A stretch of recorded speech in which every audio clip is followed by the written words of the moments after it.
فلما دخلوا عليه قالوا يا أيها العزيز مسنا وأهلنا الضر وجئنا ببضاعة مزجاة فأوف لنا الكيل وتصدق علينا إن الله يجزي المتصدقين.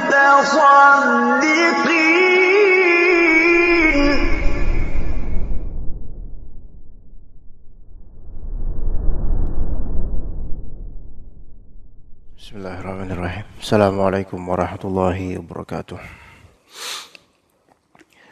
Innal hamdalillah nahmaduhu wa nasta'inuhu wa nastaghfiruh wa na'udzu billahi min shururi anfusina wa sayyiati a'malina. Man yahdihillahu fala mudilla lahu wa man yudlil fala hadiya lahu. Asyhadu an la ilaha illallah wahdahu la syarika lahu wa asyhadu anna Muhammadan 'abduhu wa rasuluhu la nabiyya ba'dahu. فإن أصدق الحديث كتاب الله وخير الهدي هدي محمد صلى الله عليه وسلم وشر الأمور محدثاتها وكل محدثة بدعة وكل بدعة ضلالة وكل ضلالة في النار أما بعد.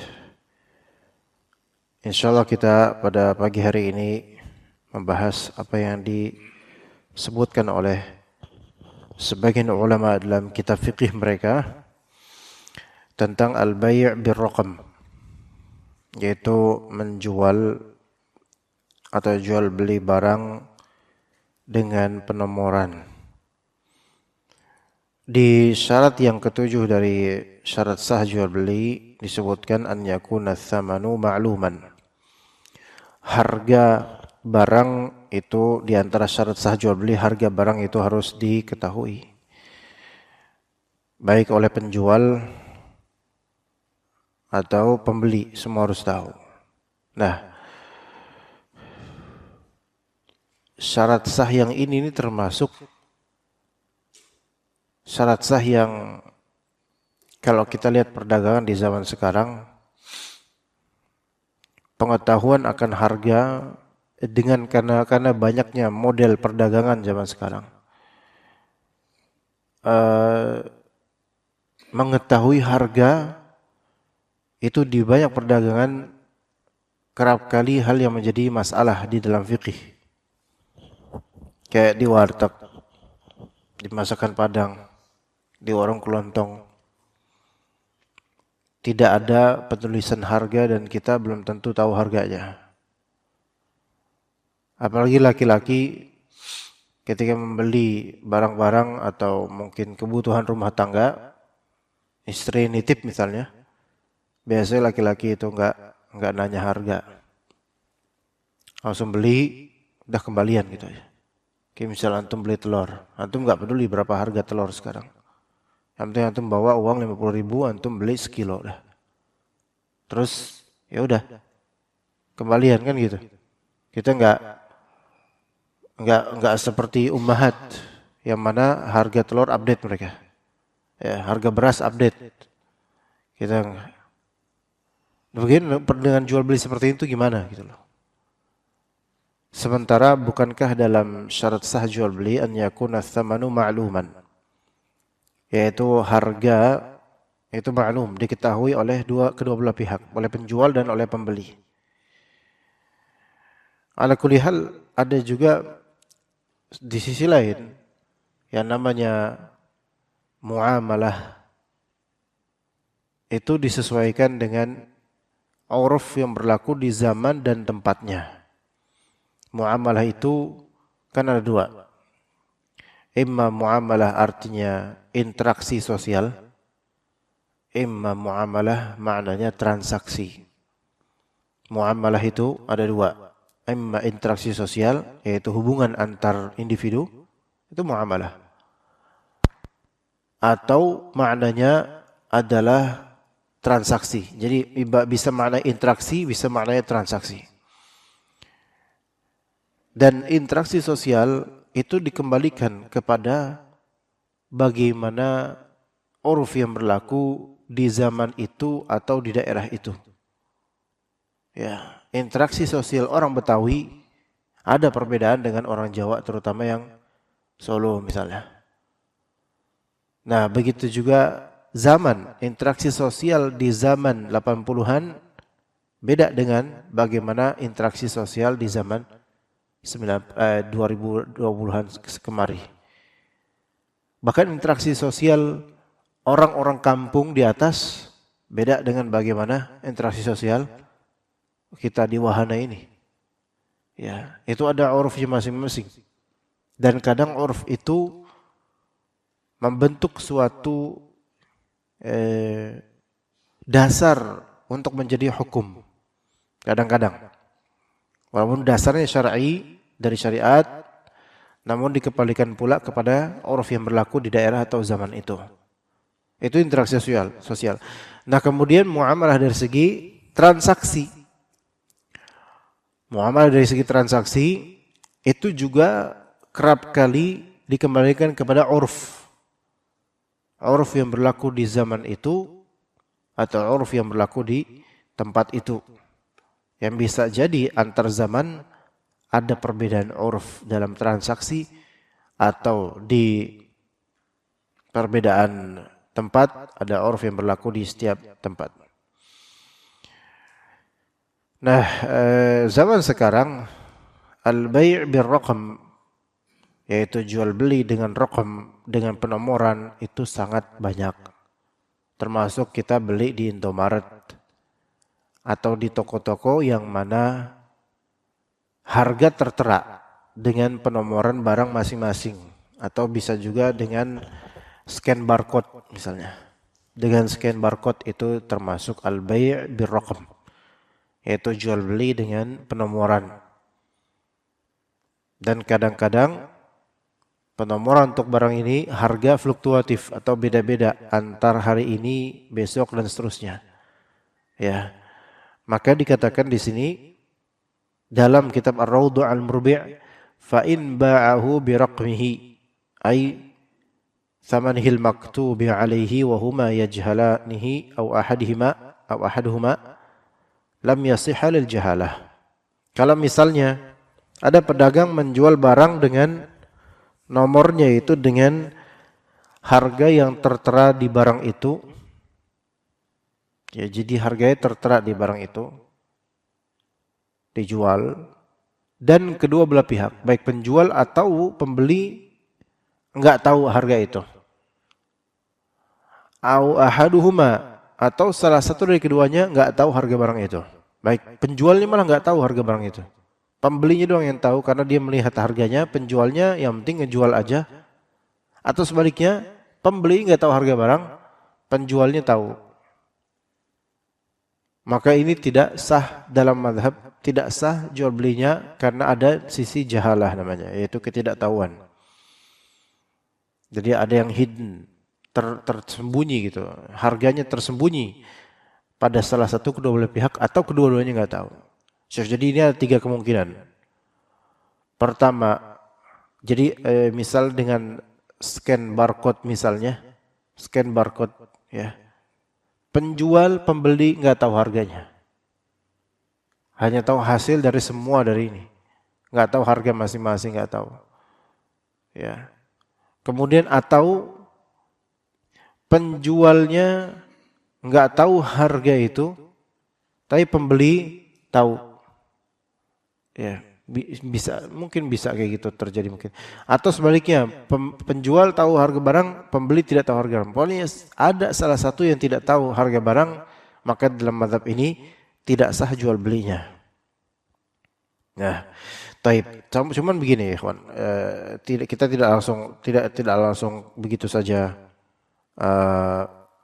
membatalkan semua akad yang terjadi. Sebentar, di sini dikatakan oleh sebagian dari ulama, إذا كان الثمن مرفوعا على السلعة أي مكتوبا عليها وتم البيع بالرقم bi an qala al-ba'i'u lil mushtari bi'tuka hadhihi as-sil'ata bi raqmiha fa in kana 'alimaini bi qadrihi sahal bai'u bil ittifaq. Nah gini. Jika harganya itu tertera di barang, kemudian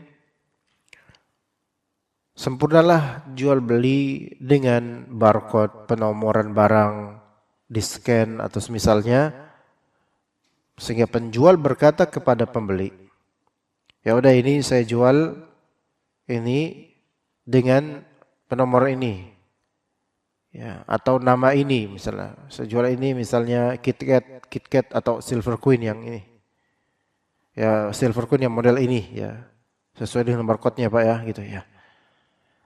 Fa in kana 'alimaini biqadrihi, kalau misalnya kedua belah pihak ketika transaksi itu mengetahui kadarnya, maka sah jual belinya sesuai dengan kesepakatan ulama. Bagaimana itu? Bagaimana? Ya, kita kalau misalnya ke Indomaret, kita ke Indomaret nih, ke Indomaret kan tertera tuh harga Silver Queen berapa, tertulis tuh, ya berapa puluh ribu, harga ini berapa puluh, itu tertera. Ini udah bagus gitu loh, karena sudah ada nomornya, nomor di sini baik nomor barang atau harga gitu, ya Masya Allah. Nah kemudian kita menyerahkan barang dari keranjang belanjaan, kita menyerahkan barang ke kasir. Nah ke kasir berapa banyak gitu barang. Antum tahu nggak harga masing-masing? Tak tahu, minimal baca atau diberitahu, walaupun kita nggak peduli gitu kan, berapa harganya, ambil aja, comot aja. Taib, ketika di scan satu persatu, maka kasir bilang totalnya misalnya 150.000 sekian, 155.000 gitu. Totalnya semua segitu. Taib. Berarti kita sudah tahu harga seluruh dari barang ini. Ya. Maka kita bayar dan ini akad yang sah. Karena apa? Karena di majelis akad, di majelis transaksi, harga itu sudah clear. Alhamdulillah. Harga sudah clear. Taib. Adapun kalau misalnya diskon, ada diskon, maka itu diskon kan dari mereka. Diskon dari mereka. Dapat diskon untuk beberapa item sehingga yang tadi 155 maka cukup 135 misalnya. Berarti dipotong 20.000. Halal enggak? Halal. Halal. Taib, bagaimana kalau misalnya dapat bonus? Oh ini karena Bapak telah melewati 100.000, maka Bapak dapat roti ini, silahkan ambil, pilih yang mana. Halal tidak? Halal. Kenapa halal? Halal selama, kalau di Indomaret ya, selama diskon tersebut atau bonus tersebut bukan dari inisiatif kasir, melainkan dari pihak penanggung jawab atau dari barang dari produsen. Paham nggak coba? Kalau dari inisiatif kasir maka tidak sah. Diskon itu tidak sah, tidak halal. Bonus itu tidak halal. Paham nggak di sini, kawan? Ya tentu kita nggak mengatakan ketika Bapak dapat diskon 20.000 dan dapat bonus roti. Sebentar, ini dari Anda sendiri atau dari atasan atau dari memang peraturan gini? Nggak mungkin lah dari dia sendiri kan? Kalau dari dia sendiri maka nggak boleh. Kenapa begitu? Kenapa begitu? Karena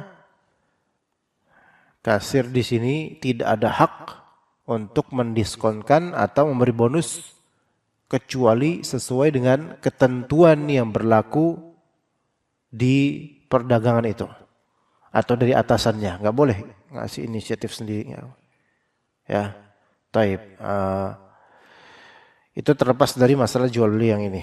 Jual beli dengan raqam. Tapi kenyataannya kita lihat di sini sekarang ya. Jadi hal-hal ini boleh selama memang itu dari pihak mas'uliyah. Maka kata Syekh Utsaimin rahimahullah dalam salah satu pendapat ulama yang beliau jabarkan, ada pendapat begini, bahwasanya yasih al-bai' bir-raqam idza kana min qibal al-mas'ulah, yaitu sah jual beli dengan raqam, dengan penomoran kalau misalnya memang itu penomoran dari al-mas'ulah. Al-mas'ulah yaitu pihak penanggung jawab. Kalau misalnya di Indomaret berarti memang ada sendiri kan peraturannya seperti itu, atau memang kriteria seperti itu di setiap hari itu kan diupdate terus. Itu bukan tempelan yang dikreasikan oleh pegawai Indomaret atau Alfamaret. Melainkan memang itu data yang telah diwajibkan oleh pihak atasan mereka ya sebagai penanggung jawab agar karyawan Indomaret menempelkannya di masing-masing. Jadi kadang harga itu fluktuatif. Kadang ada yang didiskon, kadang ada yang naik, kadang dan seterusnya itu semua bukan dari keinginan pekerja. Nah, pekerja itu tidak boleh bertindak atau melakukan sesuatu di luar dari SOP atau dari ketentuan. Nggak boleh. Ya. Di sini bedakan antara pekerja ya dengan marketer. Pekerja itu karyawan. Karyawan itu harus sesuai dengan kriterianya dia, apa SOP-nya dia. Kalau tidak ada perizinan untuk diskon atau semisal itu atau dinaikkan harga, maka nggak boleh, harus sesuai. Adapun marketer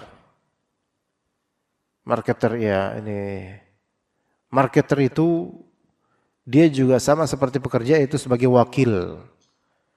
Tapi marketer itu kerap kali kalau misalnya atasan diberi hak, atasannya atau pihak pemilik barang memberi hak untuk diskonkan atau tidak, maka itu boleh. Tapi kalau enggak, jangan diskonkan sesuai dengan penomoran dan juga harga, maka marketer enggak boleh bertindak sesuai kemauannya, enggak boleh. Taib. Berbeda lagi dengan pengelola. Pengelola ini beda lagi. Pengelola itu biasanya yang mengelola investasi.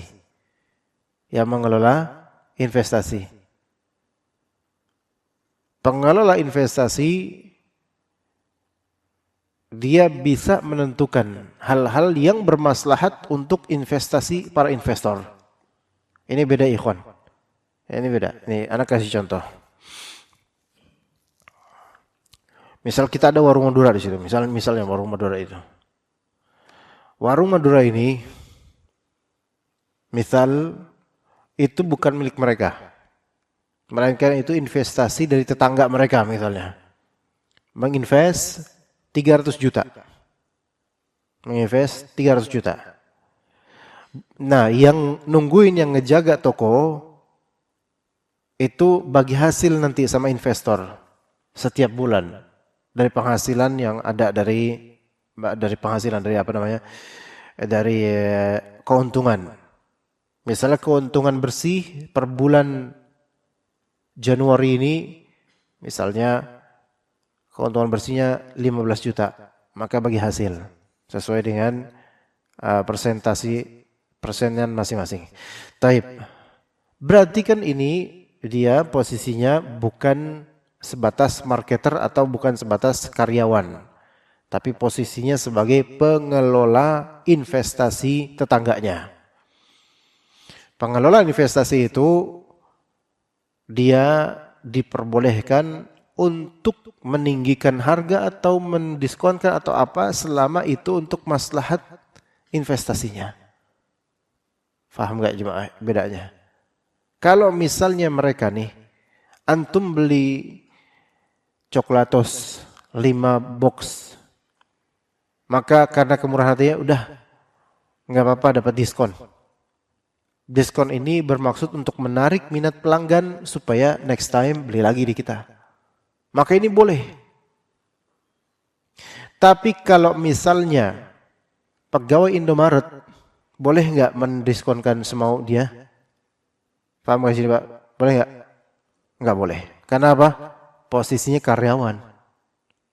Jadi karyawan, baik karyawan karena murni kerja digaji atau sebagai marketer yang dapat keuntungan dari penjualan, semakin banyak item dia dapat makin banyak untung, semua sama. Ini mereka sama, tidak boleh bertindak di luar dari ketentuan. Adapun kalau pengelola investasi, maka dia boleh bertindak apapun yang menurut dia bermaslahat untuk investasi ini. Itu bedanya. Itu bedanya. Ya. Nah, dalam jual beli dengan raqam, dengan nomor, kemudian dengan harga yang ditetapkan oleh atasan, maka itu harus sesuai dengan bagaimana ketentuan atasan sehingga akadnya itu akad yang sah. Dan nggak boleh bagi karyawan atau bawahan untuk mengubah-ubah harga tersebut semau dia. Tapi kalau misalnya dia adalah pengelola toko, pengelola barang, pengelola investasi, maka sebenarnya dialah yang menentukan harga, bukan dari investor. Investor itu enggak perlu campur tangan di dalam investasinya. Syuf antum ketika invest misalnya. Terus investor antum misalnya Pak astagfirullah, lupa namanya. Pak Hendi, Pak siapa? Pak RT. Kok lupa nama antum, subhanallah. Pak siapa? Pak Pendi. Ya. Misal Pak, Anda mau invest ke antum, Anda punya uang 100 juta. Anda pengen Anda invest ke antum tolong kelola bisnis kambing. Ya, mau nggak Pak? Tapi kalau kenyataannya mau nggak Pak? Nggak juga. Mau aja. Masalahnya Anda nggak ada duitnya Pak. Misalnya Anda punya 100 juta, Anda amanin ke antum, Anda investasi kambing. Tapi per bulan harus ada pembukuan. Nah, kita bagi hasil antum 60%, Anda 40-nya. Anda 100 juta. Taib. Anda kasih antum 100 juta. Taib. Tapi antum kan kemudian belanja bibit kambing, maksudnya belanja induk kambing yang bisa cepat melahirkan dan seterusnya, belanja peralatan buat kandang, ini itu, menyewa tempat dan seterusnya. Anda ikutan di situ. Anda kemudian maksud ikutan di sini adalah Anda tentukan juga harga-harganya. Anda ini juga harganya. Anda get involved terlalu banyak sehingga antum lama-lama kesel. Sebenarnya Anda tuh posisinya apa sih? Gitu kan? Semua antum yang ini harganya semua antum. Kan pasti pengelola, harusnya kan antum pengelola Pak. Anda investor. Investor kan tinggal naruh duit, nanti tinggal ambil jadi aja gitu. Di tiap bulan kalau ada keuntungan persenin gitu kan. Kayak gitu. Tapi di perjalanan itu Anda tentuin, Anda ini, berarti di sini apa? Anda investor sekaligus Anda pengelola dong berarti. Antum kayak karyawan. Dan ini bukan hal yang baik sebenarnya dalam investasi. Maka investor itu rata-rata orang kaya gitu. Itu nggak mau get involved terlalu banyak di perusahaan. Saya pengen hasil jadinya aja. Kamu gimana lakukan sesuatu yang bermaslahat buat investor kita, investasi kita. Maka Pak Fendi ya udah bertugas di situ mengelola investasi Anda 100 juta itu.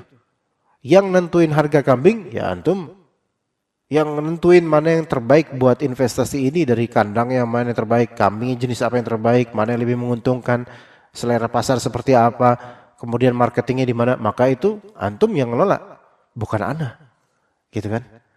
Maka bedakan dengan investasi. Beda kalau misalnya Pak Fendi ini karyawan atau misalnya antum punya kan ini investasi duit ada 100 juta. Antum pengelola. Tapi antum nggak bisa sendiri. Maka kemudian antum angkat Pak Fajar menjadi pegawai antum. Ketika antum mengatakan Pak Fajar, antum jadi pegawai Anda. Pegawai di sini maksudnya yang rutin kerja di kandang misalnya. Atau yang rutin menjualkan, sekaligus marketer juga. Maka di sini antum tentukan harganya. Nah, boleh nggak Pak Fajar menjualkan harga ini semau beliau, harganya berapa semau beliau? Nggak boleh. Harus sesuai dengan arahan dari Pak Fendi. Nggak boleh mendiskonkan kecuali dengan seizin Pak Fendi. Dan nggak boleh menaikkan harga kecuali seizin dengan Pak Fendi. Gitu. Seperti itu. Maka Pak Fendi sini berarti dia, antum adalah orang yang memiliki tanggung jawab atau atasan dan ini sebagai karyawan. Ya begitu. Nah karyawan itu nggak berhak untuk naikin, turunin, nggak bisa.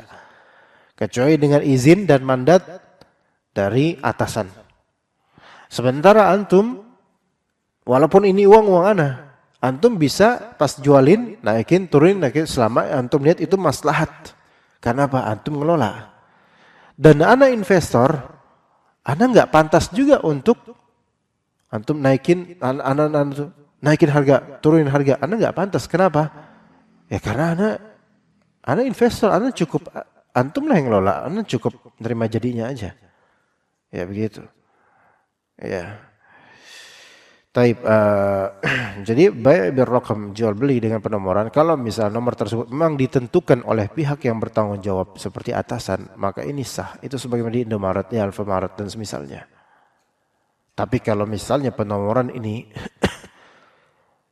diatur semaunya oleh marketer, diatur semaunya oleh karyawan, maka ini hal yang berisiko. Ya, berisiko terjadinya kecurangan atau ketidakjelasan. Kemudian jual beli penomoran ini, kalau misalnya ada barang kambing, kan ada nomornya maksudnya. Kambing nomor 1, nomor 2, nomor 3, nomor 4, nomor 5 dan seterusnya. Harganya nggak ada, nggak tertulis misalnya, nggak tertulis, hanya nomor saja. Kemudian ada orang datang pengen beli kambing buat Idul Adha. Ada beli kambing mana Pak? Nomor 11. Oke, nomor 11. Deal ya Pak ya? Iya insyaAllah. Berapa harganya? Ntar anda kasih tahu. Ntar anda kasih tahu kata penjualnya. Ntar insyaAllah, yang penting antum deal dulu nih. Ya udah nomor 11. Nomor 11. Oke. DP dulu Pak. Nah, gitu. DP berapa? Ya standar aja lah. Nggak apa-apa, 1 juta dulu nggak apa-apa. Oke. Emang tapi berapa harga ini? Kalau 11 itu belum dapat harganya gitu. Baru nomornya aja kita dapat. Harganya mungkin baru diupdate 2 hari lagi Pak. Bapak boleh DP dulu, nanti 2 hari lagi saya akan infokan harganya. Ya paling 3 juta berapa Pak gitu. Oke ya udah 100.000, 1 juta dibayar kemudian sebagai DP. Akhirnya mereka berpisah. Tapi pertanyaan Anda, jual beli ini sah atau tidak? Sok jawab. Sah atau tidak Pak? Sah? Sah? Tidak sah. Enggak boleh. Tidak sah. Tapi tidak sahnya kenapa? Kan sama-sama ridho pertama gitu. Kemudian kan udah DP. Kemudian ya ada taksiran harga kira-kira berapa. Yang membuat tidak sah adalah ketidaktahuan harga. Ya gitu. Baik oleh salah satu pihak atau kedua-duanya. Ini pihak penjual nggak tahu harganya. Penjual di sini dia kan marketer. Misalnya Pak Fendi juga menjual kambing, tapi beliau nggak bisa menentukan harganya. Karena dari atasan belum menentukan atau belum memberitahu. Hanya tahu ini nomor sekian. Udah ada fotonya, udah ada ininya dan seterusnya. Tapi kalau harga nanti dah. Jadi harga itu nggak bisa ditaksir kira-kira berapa, nanti kisar begitulah kita. Nantilah gampang 2 hari lagi. Nggak boleh. Nggak terjadi transaksi di sini. Maka kalau misalnya dia bayar DP 1 juta, ini tidak sah sebagai pembayaran. Nanti balikin lagi duitnya dan mulai transaksi yang baru. Ini tidak sah. Ya. Jadi tidak sah jual beli yang belum tahu harganya, ntar berapa hari lagi baru tahu, nggak sah. Ya. Kayak misalnya nih Pak, Anda penjual parfum, misal lain ya, dijadikan grosiran parfum itu. Ada parfum-parfum yang, jadi kan di toko grosiran itu kerap kali kan dari produsen-produsen parfum mereka konsinyasi Pak, naruh parfum di toko itu. Ya, naruh parfum banyak di toko itu berapa jenis gitu kan. Tapi dari pihak perusahaan parfum itu, merek tersebut itu belum menginput data harga ke toko grosiran ini. Ana datang, Ana tanya ke tukangnya, "Bang, ada yang baru nggak?" "Ada nih, baru nih." Enak nih. Yang ini berapa nih yang ini nih?" "Waduh, kita belum tahu nih harganya," gitu kan nanti. "Kita belum tahu nih harganya." Ini kan penjual ini kan sebagai karyawan toko itu berteman sama Ana gitu loh. Ini ada parfum baru dari produsen, misalnya dari produsen ada sebut misalnya dari Keva, misalnya dari Keva, nama produsennya Keva. Ada 10 parfum terbaru mereka. Kalau ini ada ribuan parfum nih dari produsen Keva, ada yang 10 terbaru. Anda cium satu-satu. Nah ini mau deh, ini mau nih, enak nih. Berapa harga ini? 1 liter. Waduh, kata karyawan ini, wah, belum tahu harganya, baru dijajain doang. Waduh, gimana yang mau beli ini, enak banget ini. Dah kira-kira berapa dah? Nah, pertanyaan nih, boleh nggak karyawan tersebut mentaksir kira-kira berapa harganya, kemudian menjualnya ke anak? Pak, boleh nggak? Nggak boleh. Ahsan, bagus. Kenapa tidak boleh? Karena harga belum diketahui, walaupun nomor produknya sudah diketahui, tapi harganya nggak diketahui. Ya, hanya nomornya saja, maka tidak sah, nggak boleh. Lalu kemudian misalnya si karyawan ini lalu nanya ke atasannya, atasannya bilang barang tersebut belum bisa diketahui harganya karena dari pihak Keva belum menginput data ke kita soal harga, baru nomor barang aja. Berarti barang tersebut bisa dijual nggak? Nggak bisa sampai dikasih tahu harganya oleh produsen atasnya. Taib. Kalau misalnya Anda kemudian membuka website keva.com misalnya. Terus Anda cari produk item ini nih, yang terbaru nih. Di situ tertulis di website itu harganya adalah misal 1 juta 1 liter. Taib, Anda bilang, bang, nih. Dari websitenya langsung 1 juta 1 liter. Nah, Anda berarti bisa beli ya 1 juta ya. Nah oke, sekarang Anda uji antum. Sah nggak kalau Anda beli 1 juta 1 liter sekarang? Nggak sah. Kenapa? Belum tahu harga yang diperuntukkan untuk toko ini. Itu baru dari website yang mana itu harga website. Nah ini begitu. Jadi tetap walaupun nomornya sama, serinya sama, namanya sama, rokomnya sama, tapi karena harga ini harga website yang mana itu jualan di website, di tokonya Keva langsung. Kalau di sini kan mungkin ada perbedaan harga dari Kevanya, maka nggak boleh. Dan apakah karyawan ini berhak untuk ya udah nggak apa-apa lah 1 juta kan itu udah ada di websitenya? Nggak boleh. Karyawan itu nggak boleh bertindak di luar dari ketentuan pemilik toko. Seperti itu. Ya ini kadang-kadang sebagian orang nggak ngerti loh. Sebagian karyawan tuh nggak ngerti, mendiskonkan, menjualkan, padahal belum apa?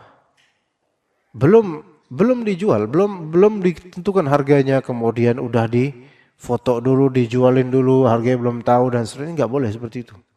Sampai pemilik barang atau penjual aslinya atau produsen itu sudah menentukan harganya berapa. atau mengizinkan untuk dijual. Karena kadangkala itu parfum dibiarin di situ, dipajang di situ nggak apa-apa, hargain nanti dulu sebagai untuk menstimulus atau untuk merangsang minat market, minat pasar, kira-kira pada nanya nggak sih gitu kan. Kadang-kadang gitu sengaja, harganya belum ada, tapi biarin aja, biarin aja di tester, dicoba supaya apa? Mana yang paling banyak dari item ini, nanya nanti kalau pengen banyak kita tinggiin harga yang paling banyak ini. Gitu strategi. Oke, selama nggak diizinin, belum diizinin maka nggak boleh diperjualbelikan dulu gitu. Taib. Ada pertanyaan nggak ikhwan sampai sini? Ini cukup satu masalah aja yang kita bahas di sini insyaallah. Ada soal di sini ikhwan? Pak Farli, Fadhil. Waalaikumsalam warahmatullahi wabarakatuh.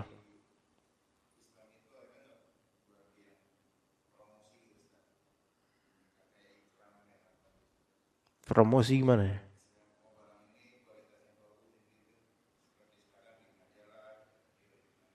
Pengiklanan gitu. Itu bisa di apa?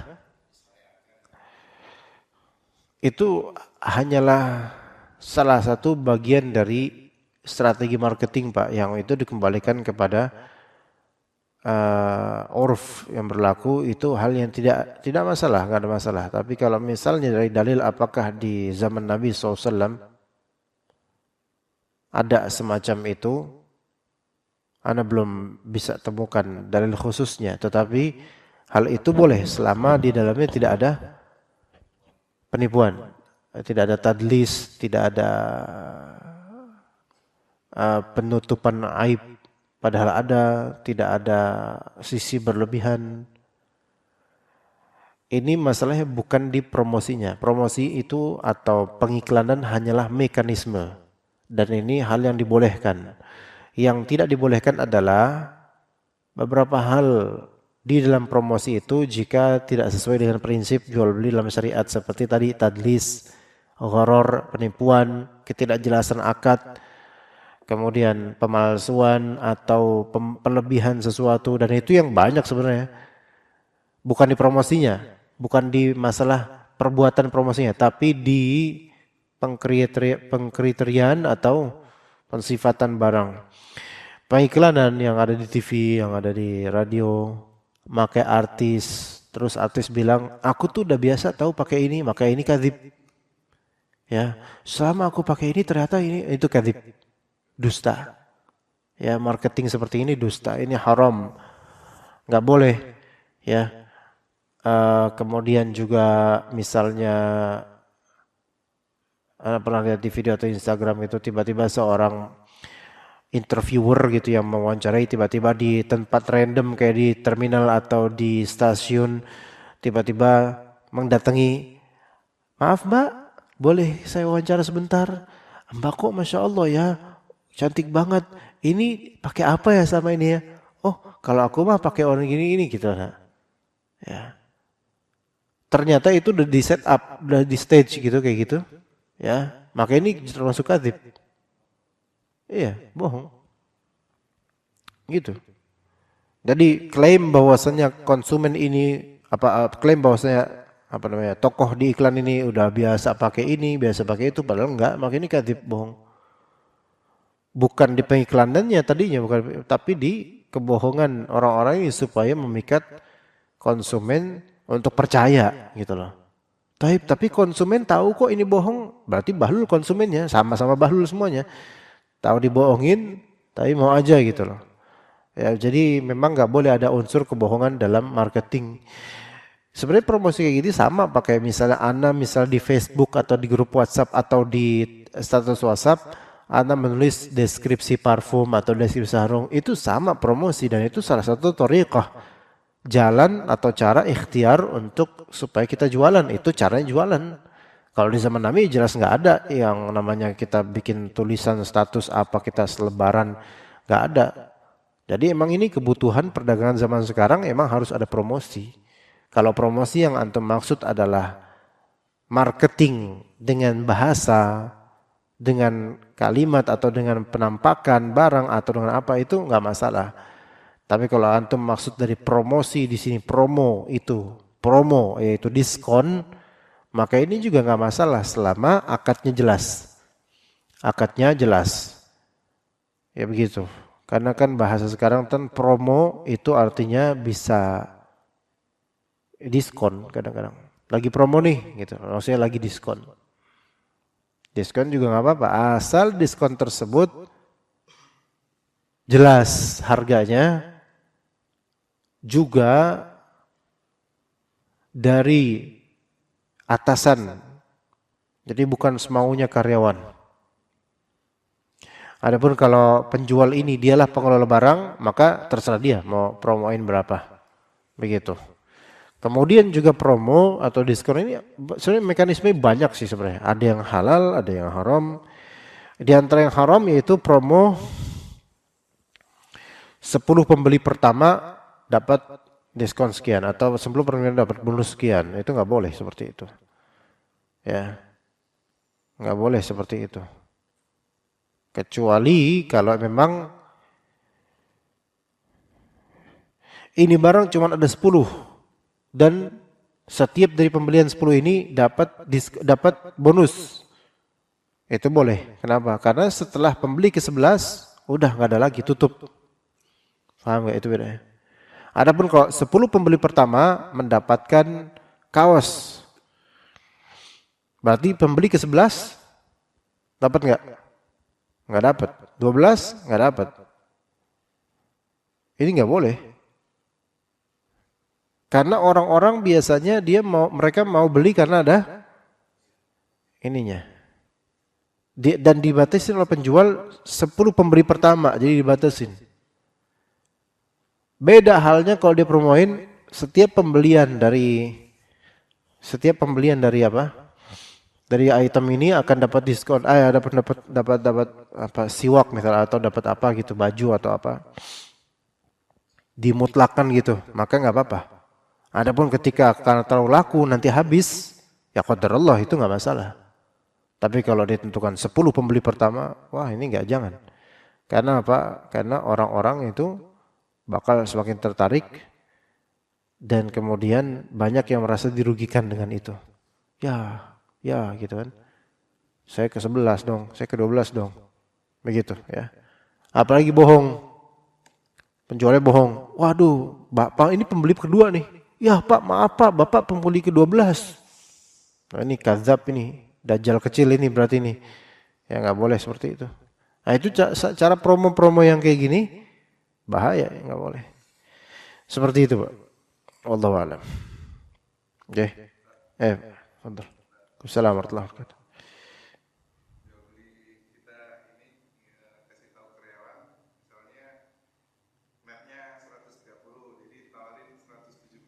Mapnya, netnya, oke.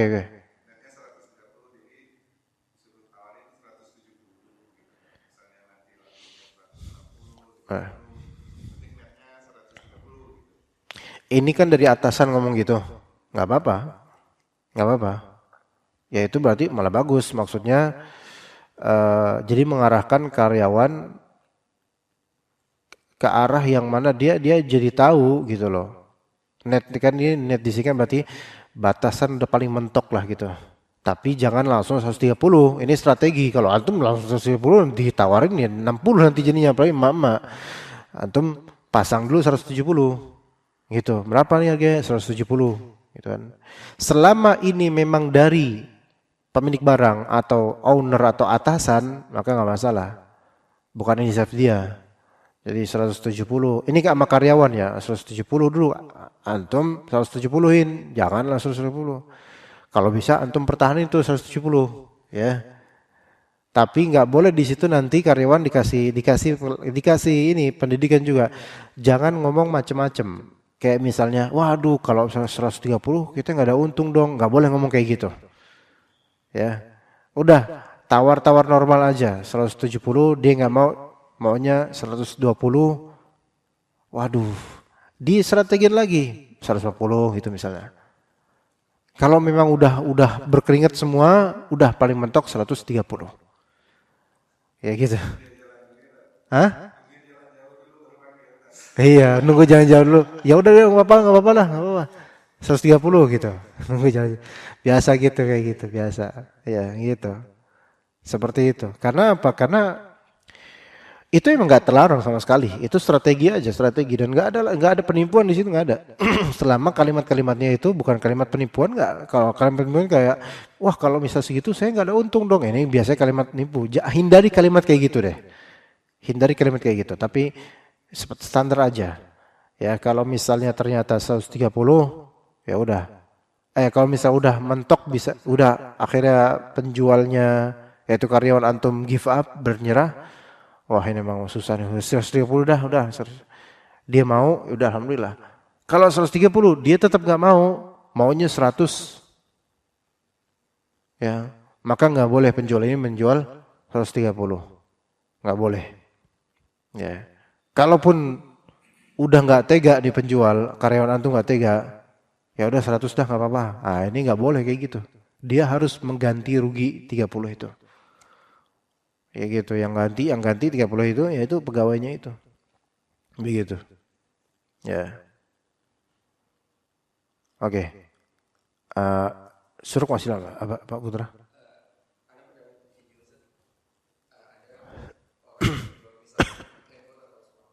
Hmm?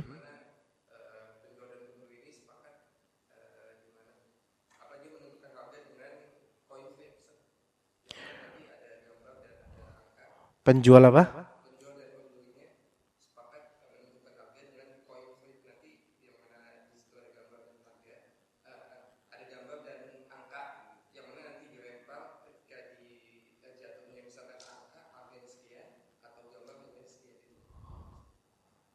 Ini jualan apa nih? Handphone apa? Ini offline atau online? Terus? Ah, ah.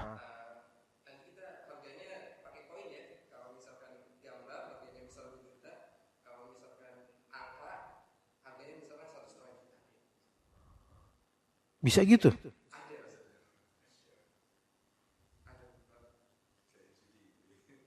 Kayak judi ya, iya kayak judi. Tapi ada finalnya kan, maksudnya, oh berarti 1,5 juta gitu. Hah? Judi dulu baru setuju.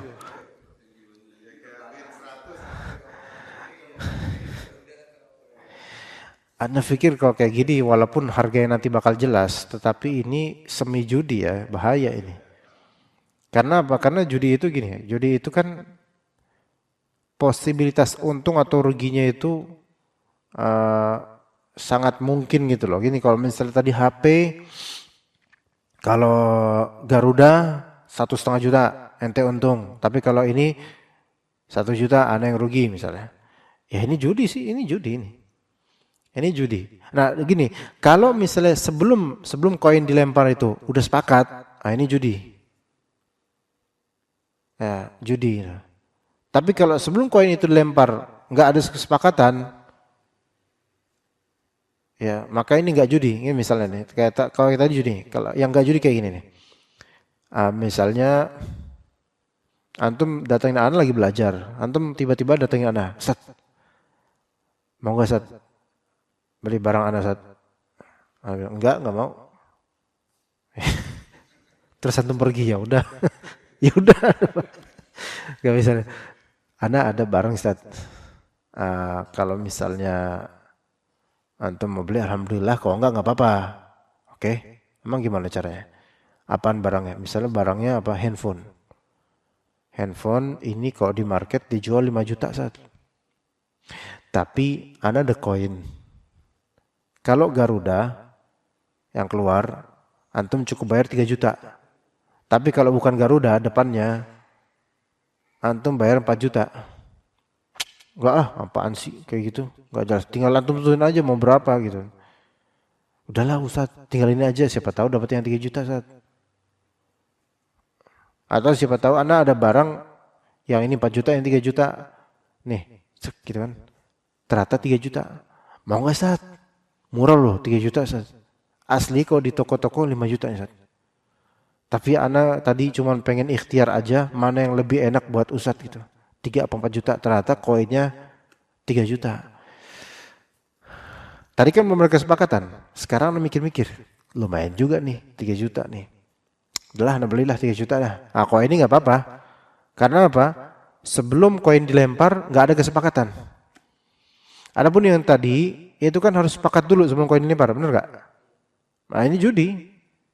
Karena apa? Judi atau minimal gharar. Karena dibilang judi karena apa? Karena bisa aja dia rugi, bisa aja dia untung, tapi dia udah sepakat sebelum dia tahu rugi untung, dia udah sepakat. Kan judi kayak gitu. Ya, itu enggak boleh seperti itu. Jual beli enggak sah. Ya, begitu. Udah suruk masih lama ya?